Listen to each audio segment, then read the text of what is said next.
আজকের একটা হারিয়ে যাওয়া রেসিপি নিয়ে চলে এসেছি আমি। আজকের দিনে প্রায় এই ধরনের রেসিপি আর খাই না, ছোট ছোট বাচ্চারা তো খাই না। তো চলুন, আমরা তো ছোটবেলা থেকেই এই রেসিপি খেয়ে আসছি। শুরু করি। নমস্কার, আমি দেবশ্রী, আমার চ্যানেল কুকিং দেবশ্রী সকলকে স্বাগত জানিয়ে আজ আবার একটা রেসিপির সঙ্গে চলে এসেছি। আজ করব ছোড়া আলু দিয়ে চিংড়ি মাছের ডালনা। ছোড়া আলু দিয়ে চিংড়ি মাছের ডালনা করার জন্য এখানে চিংড়ি মাছটা নুন মাখিয়ে নিয়েছি, কেটে বেছে। আর ছোড়া আলু আর তার সঙ্গে একটুখানি আলু আমি দিয়েছি। আপনারা চাইলে এই আলুটা স্কিপ করেও যেতে পারেন। তো চলুন, নুন হলুদ মাখানো মাছটা আমি ভেজে নেব। খুবই সহজ একটা রান্না, খেতে অসাধারণ স্বাদের হয়। তো চিংড়ি মাছটা আমি ভেজে নিয়েছি নুন হলুদ মাখিয়ে। ওই তেলের মধ্যেই আরেকটু তেল দিয়ে দিচ্ছি ফোড়ন, শুকনো লঙ্কা, পাঁচ ফোড়ন আর তেজপাতা দিয়ে ফোড়নটা একটু লাল করে ভেজে নেব।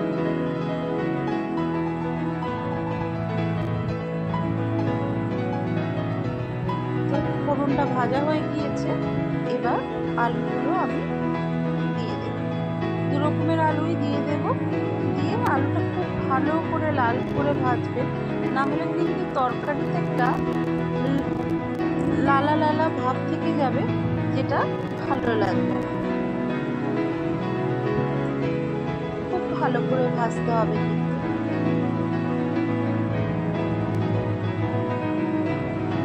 খুব ভালো করে আমি ভেজে নিয়েছি। এবার রেগুলার যে মশলা সেগুলো আমি এর মধ্যে মিশিয়ে দেব। জিরে ধনে গুঁড়ো,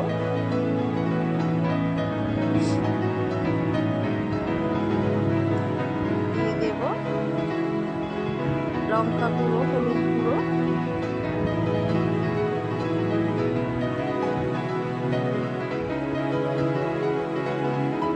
এবার খুব সামান্য জল দিয়ে মশলাটা কষিয়ে নেব। জলটা দেওয়ার কারণে মশলাটা আর ফুটবে না। খুব ভালো করে কষিয়ে নেব। আর খুব অল্প তেল মশলায় রান্নাটা হওয়ার কারণে স্বাস্থ্যকর তো অবশ্যই।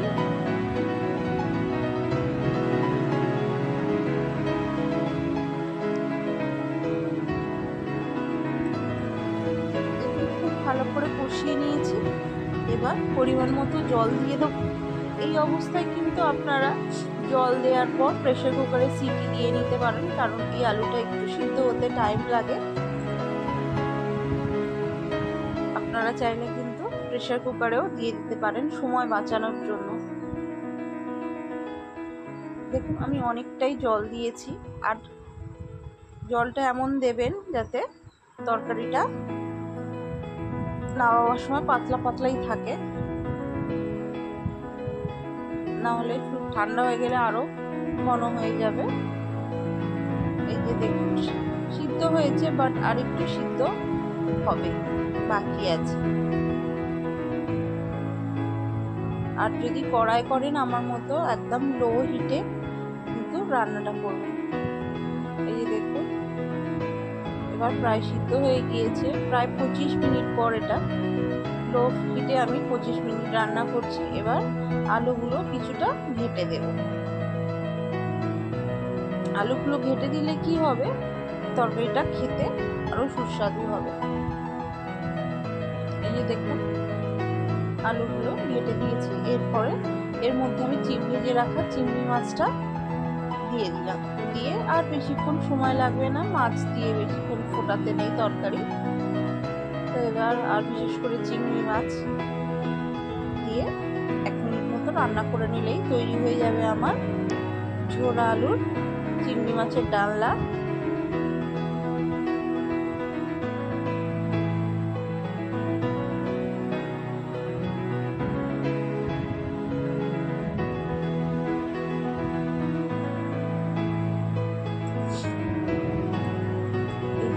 নামিয়ে নিয়েছি আমি। দেখতেই পাচ্ছেন কত সুন্দর দেখতে হয়েছে। খেতে খেতেও কিন্তু অসাধারণ স্বাদের হয়। তো রেসিপিটা যদি ভালো লেগে থাকে অবশ্যই লাইক, শেয়ার অ্যান্ড সাবস্ক্রাইব করে আমার পাশে থাকবেন। আর রেসিপি সম্পর্কে কিছু জানার থাকলে অবশ্যই আমায় কমেন্ট করবেন। চলুন আজকের মতো টাটা, দেখা হবে অন্য